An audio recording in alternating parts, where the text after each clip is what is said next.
Durant la première exposition internationale d'importation de Chine à Shanghai, la Chine et Singapour ont annoncé conjointement la fin des négociations sur l'accord de libre-échange Chine-Singapour renforcé.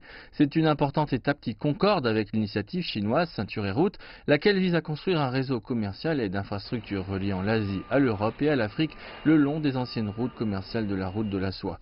Le Premier ministre singapourien Lee Hsien Loong a montré son soutien à l'initiative l'an dernier.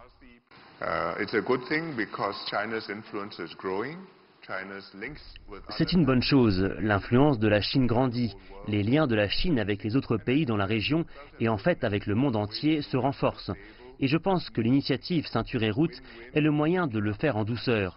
Un lien gagnant-gagnant avec les pays de la région par le biais des projets d'infrastructure, avec la connectivité, avec les liens financiers, avec les contacts entre les peuples, et cela d'une manière qui permet à la région de bénéficier de la prospérité de la Chine, mais en même temps de maintenir les liens de la région avec le reste du monde.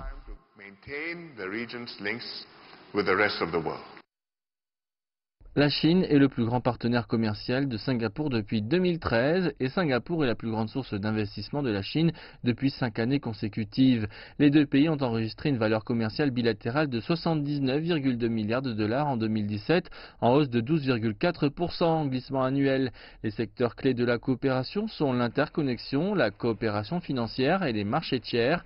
La Chine et Singapour ont signé un document pour la coopération sur les marchés tiers au Singapore China BRI Investment Forum, avec Singapour devenant une potentielle plateforme pour les compagnies chinoises qui s'aventurent en Asie du Sud-Est.